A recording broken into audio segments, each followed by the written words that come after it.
Brazil banget. Kalau ini Brazil. Iya, tapi Lagi rusak ya?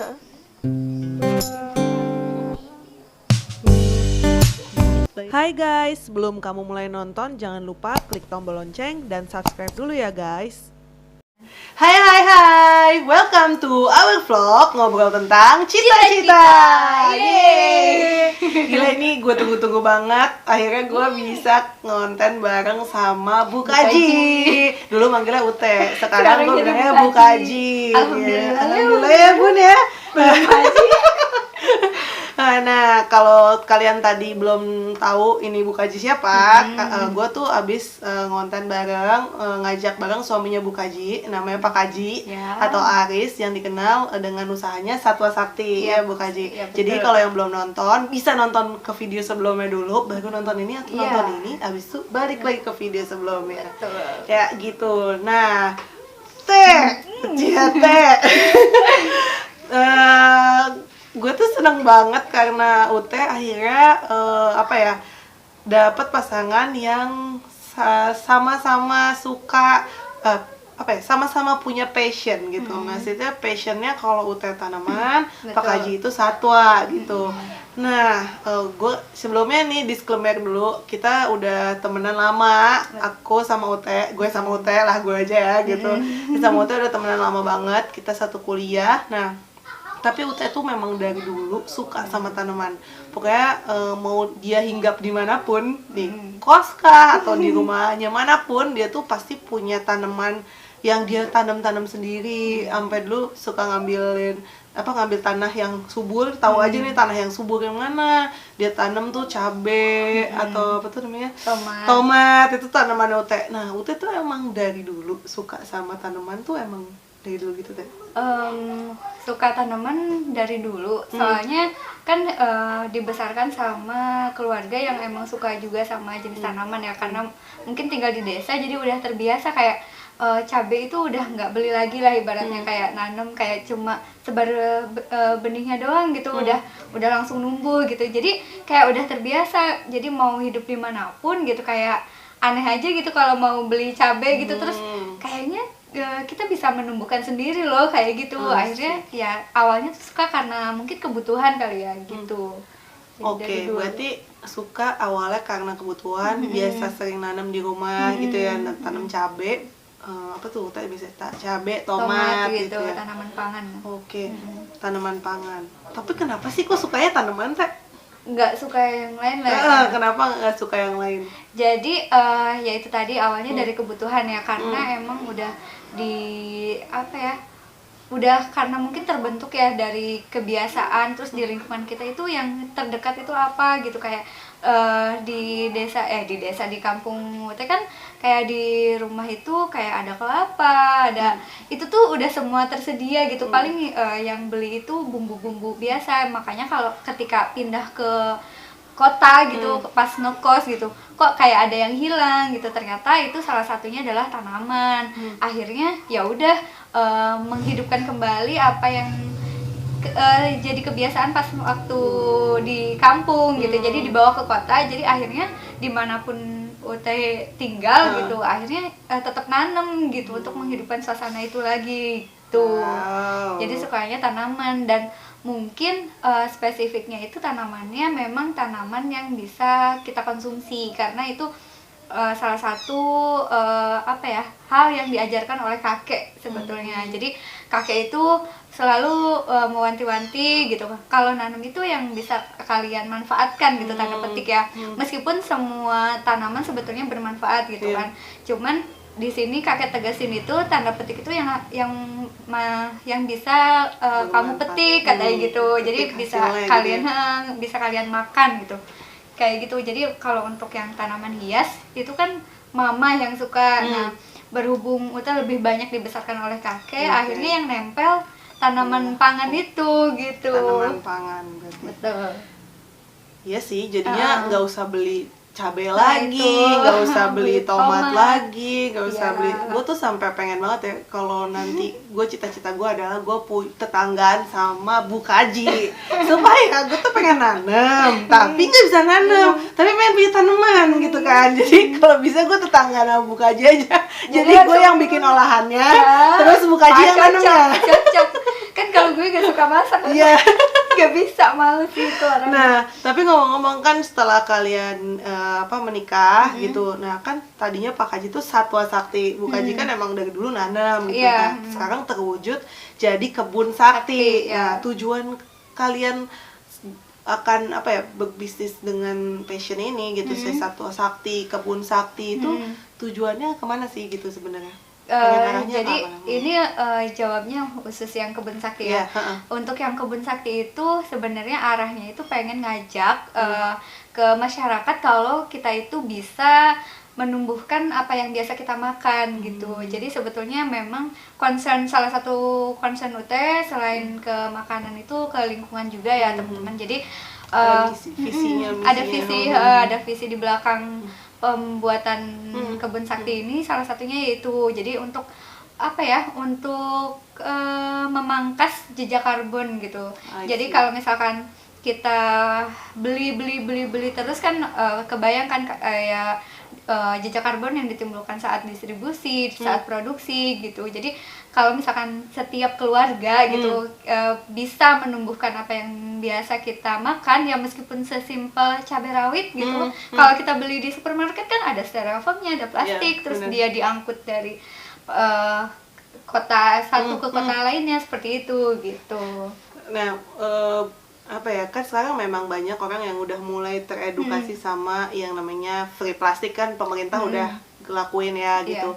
Nah, emang Ute ini atau Bukaji ini emang dari dulu guys, dia tuh kalau alirannya bukan aliran lagi, maksudnya bukan aliran ya, maksudnya tapi dia tuh memang prinsipnya gunain seminim mungkin plastik. Jadi dia tuh kalau dibawain makanan nggak pakai plastik tuh biasanya dia rada-rada kok pakai plastik, dan dia selalu bawa tempat makan kemana-mana.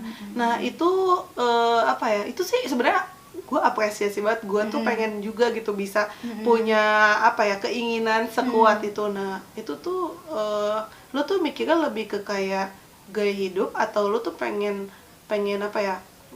ya tadi kan udah bilang sih sebenarnya ngurangin plastiknya itu, tapi hal yang bikin kliknya itu kayak gue pengen ibaratnya kan gimana pola orang merubah dari yang tadinya pakai plastik terus, apa sih yang bikin lo klik supaya lo tuh jadinya nggak pakai plastik lagi gitu, yang bikin lo klik gitu? Jadi ya sebenarnya ya kembali lagi ke mungkin saat Ute kecil gitu dibesarkan di kampung yang asri gitu, kemudian pindah karena tujuan belajar gitu kan, terus ke kota yang banyak sampahnya, terus gersang banget, dan itu kayak yang kok gini sih gitu, padahal di ingatan Ute itu lingkungan yang enak untuk hidup itu adalah yang asri, terus minim sampah juga, karena mungkin kalau di kampung itu zaman dulu ya, tapi beda mungkin ya sekarang udah banyak banget sampah. Dulu juga kayak minim banget kan kalau di kampung gitu. Akhirnya ya balik lagi, jadi Ute pengen membawa suasana itu, terus akhirnya juga kenal ke yang yayasan itu, ternyata Ute tuh mungkin prinsipnya ke arah sana gitu. Akhirnya pengen ngajak yang lain juga supaya ayo bareng-bareng supaya lingkungan kita itu tetap enak ditinggali seperti yang ada di ingatan Ute gitu. Akhirnya ya ada tujuan-tujuan seperti itu, jadi nggak hanya gaya hidup aja, tapi pengen ngajak juga ke yang lain juga, supaya bareng-bareng gitu. Tapi emang sih kalau gue lihat dari kacamata umum ya gitu, orang yang bisnis pakai passion itu pasti dia punya landasan kuat kenapa dia berbisnis ini gitu, nggak cuman sekedar peluangnya ada, tapi alasan yang kuat gitu. Jadi kadang orang yang selalu gembar-gemborin passion gitu, kalau lu nggak sekuat itu menjalankan keseharian tuh kayaknya emang ya gue nggak paham banget, maksudnya bukan yang pakar passion ya gitu, cuman itu justru yang jadi bahan bakar kalian ya gitu, betul, untuk menjalani bisnis ini gitu ya. Jadi kayak apapun itu emang udah implementasi ke dalam hidup kita gitu ya, udah menyatu lah ibaratnya gitu. Bener-bener. Jadi emang ya Ute sendiri penggerak, maksudnya menggembar-gemborkan untuk tidak pakai plastik. Dia pun memang jarang banget gitu yang kalau bisa memang apa ya, dia seminim mungkin dan kalau nggak sama sekali kan nanti takutnya disclaimer ya, misalnya kayak takutnya minim aja ya, sih minim sebenarnya, gitu, nggak sampai zero. Iya nggak belum ya, misalnya Belum kalau sampai. zero banget kan karena emang di kehidupan ini masih Agak susah banyak sekarang, kayak gitu. Nah itu berarti value yang pengen lo kasih tahu ke orang kalau tanaman itu bisa bermanfaat buat diri kita, buat keluarga gitu ya, dan plastik bisa mengurangi karbon. Gila sih itu jejak karbon sekali tepok gitu. sekali jalan tuh Iya. ya, nilainya banyak tuh kayak gitu. Terus kasih dong tips bisnis bersama pasangan. Kadang kan ada yang susah ya gitu, kayak tiba-tiba enggak deh, ketemu dulu deh, kan ketemu tuh pasti matchingnya ada matchingnya nih ya, benang merahnya tuh. Nah benang merah kira-kira apa ya? Benang merahnya apa ya, mungkin Tips cari pasangan nih jadinya enggak ya? apa ya benang merahnya, apa karena sama-sama suka alam gitu kali ya? alam Angel? kali ya. Alam, cuman kalau Pak Kaji itu emang lebih ke satwanya sih, bukan ke alamnya. Tapi kalau itu kan lebih ke alamnya gitu, tapi emang ketemunya di hutan kita. Iya, Ketemunya di alam hutan, menyatu outdoor gitu gitu, flora fauna lah oke. gitu, nyambung terus akhirnya gitu. Nah mungkin kalau Tipsnya. tips UT untuk kalian yang mau bikin bisnis sama pasangan, pertama itu kalau bisa mending resmiin dulu hubungan kalian, karena ini ngeri banget ya kalau misalkan kalau belum resmi itu kan kayak yang gimana gitu ya, kayak ntar kalau misalkan ada apa-apa ikutan bener-bener. riweh juga, Jangan berdampak sama jangan lakukan itu karena saudara-saudara. iya, dan itu tuh kayak yang apa ya, omong kosong gitu kan, bisnis hubungan tapi kenyataannya itu susah banget teman-teman untuk memisahkan antara bisnis dan hubungan itu. bener. Tetap aja ada bumbu-bumbu baper segala macam gitu. Akhirnya ya mungkin tips yang pertama itu mending resmiin dulu lah kalau misalkan masih pacaran gitu. Itu tuh kayak banyak banget ininya lah, maksudnya Dramanya jadi malah kayak kemungkinan gak ada yang pasti ya jadinya gitu. Terus nanti apa ya, persentasenya gak jelas karena sama pasangan, akhirnya ya nggak apa-apa deh, gue aja yang kerja gitu, pasangan kita lehalnya akhirnya susah kan. Tapi kalau misalkan kalian udah nikah, kayak ibaratnya kan ini untuk kehidupan kita bersama gitu, maksudnya untuk kita makan sehari-hari kayak gitu, akhirnya kan mungkin lebih make sense gitu. Terus yang kedua itu samakan visi terus, dan ini perlu apa ya, perlu dipertanyakan niat Bisnis awal apa? bisnis tuh apa, supaya kalau misalkan niat awalnya uang itu biasanya kurang kuat ya, maksudnya ketika turun akhirnya kita nggak mau jalan lagi. Akhirnya kita menetapkan kalau misalkan mau bikin bisnis kita harus kuat dulu di niat selain uang gitu, karena ya nggak bisa dipungkiri juga kita perlu uang gitu, tapi harus ada nilai lain yang bisa jadi penguat gitu. Terus yang ketiga itu ya bisnis lah sesuai dengan apa yang skill yang kita punya gitu. Kalau misalkan kita nggak terlalu hobi sama masak mungkin, terus tiba-tiba bisnis kuliner, kan jadi kurang kepegang ya, meskipun banyak ya. Mungkin di luar sana ada juga yang berhasil, tapi biasanya sih agak kurang ini ya. Tapi kalau sama pasangan sendiri, kalian tuh sering nggak sih dalam bisnis tuh pasti beda pendapat gitu, atau pas kalian lagi jalanin bisnis itu kalian tuh keep profesional atau tetap lihat sesuai ya, ini kan pasangan gue gitu kan. Kalau ini nggak tahu ya, kalau pas udah nikah itu nggak, karena kecampur aja gitu, karena emang kita ini bisnis itu emang buat kita loh, tapi kita udah nentuin kayak job desk masing-masing. Kayak misalkan di Kebun Sakti itu kayak yang bagian nanamnya itu saya gitu kan, terus kalau misalkan Pak Haji itu bagian packing, pengiriman kayak gitu. Jadi kalau misalkan karena emang Pak Haji juga kurang tahu tentang teknik menanamnya seperti apa gitu. Ahlinya lebih ke Bu Haji gitu kan. Jadi akhirnya ya mungkin berarti boleh dibilang profesional lah ya. Iya benar. Jadi enggak yang misalkan pas Pak Haji males gitu kan, kayak gitu, kan aku udah nanam segala macam gitu kan. Terus oh iya gitu. Terus makanya dia jalanin, udah ada pembagian tugas, udah ada pembagian tugas supaya jelas gitu. Dan harus harus tanggung jawab lah sama job desk yang udah kita bagi bareng-bareng gitu. Nah, kalau itu terus apalagi ya? Kalau misalkan nih di kebun sakti sendiri, pengennya tuh arah tanamannya lebih banyak ke pangan atau ke ada Pangan. kayak obat-obatan gitu juga, ya nggak sih?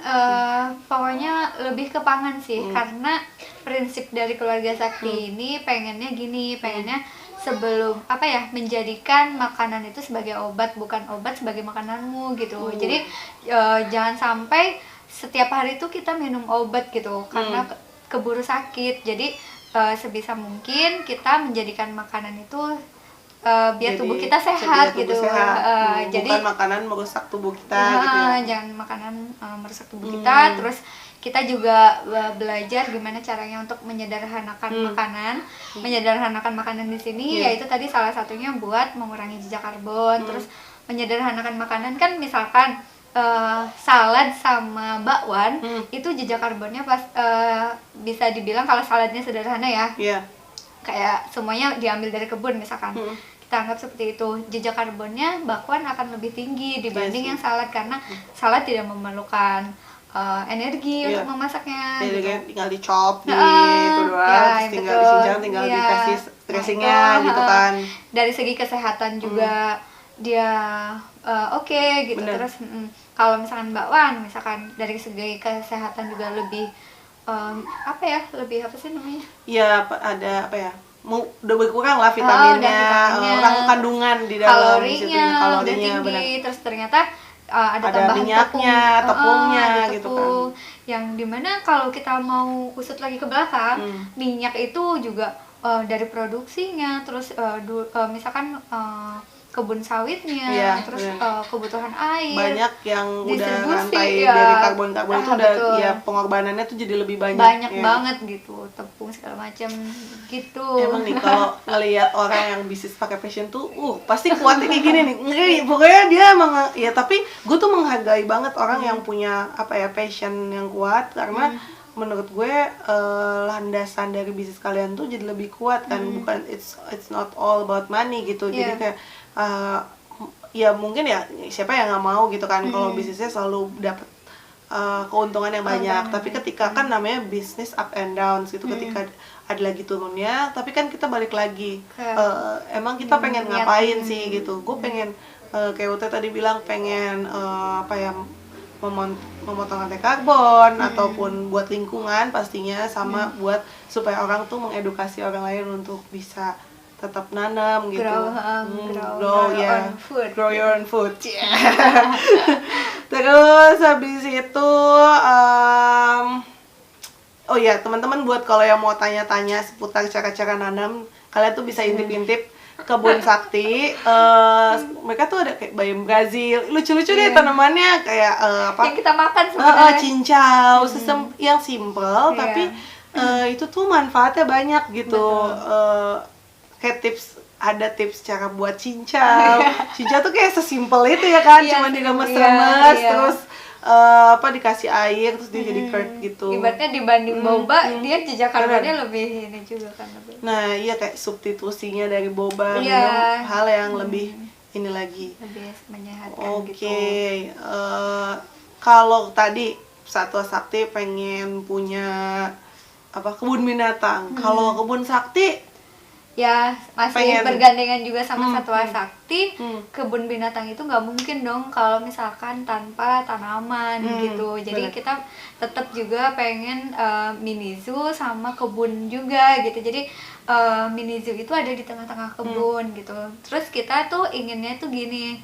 Jadi nanti itu sebagai tempat edukasi juga. Jadi kayak boleh siapapun misalkan berkunjung ke rumah kita gitu, maksudnya ke kebun gitu, kayak yang sebenarnya simple sih, tujuan utamanya yaitu tadi pengen supaya apa ya, bisa menginspirasi gitu untuk yang lain, supaya kita tuh bisa loh menumbuhkan makanan kita sendiri gitu. Terus akhirnya satwa-satwa juga betah di lingkungan kita gitu, nggak ada yang kabur, nggak ada yang punah, seperti itu sih, simple itu. Tapi gue kebayangin banget sih dengan edukasi kalian ini.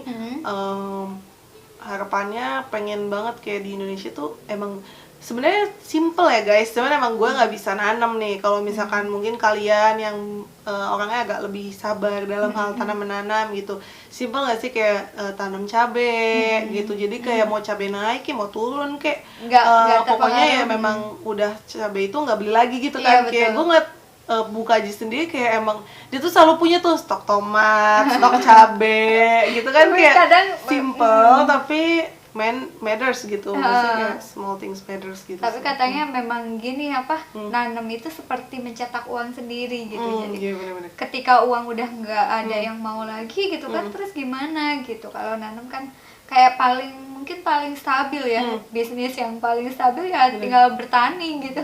Bener.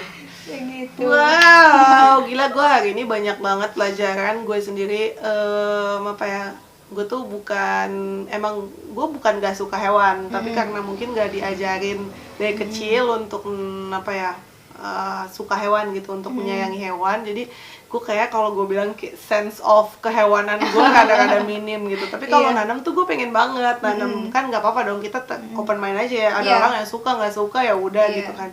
Oke, tapi gue seneng banget hari ini banyak pelajaran. Buat teman-teman yang mungkin lagi mau bisnis bareng pasangan atau punya passion yang kuat, tips tadi dari Bukaji kayak landasan apa yang kalian apa ya, visinya dulu nih samain gitu ya, supaya jadi nggak apa ya, balik lagi ketika ada sesuatu, balik lagi kita pengen ngapain di sini gitu ya. Oke, terima kasih teman-teman semua. Buat yang mau komen-komen, mau tanya apapun sama Bukaji tentang tanaman atau sama Pak Kaji tentang satwa, itu bisa komen di bawah. Dan jangan lupa follow, like, subscribe, dan komen NTC Vlog. Terus juga Bukaji di Kebun Sakti dan Pak Kaji di Satwa Sakti. Sampai jumpa lagi di vlog berikutnya. Bye-bye.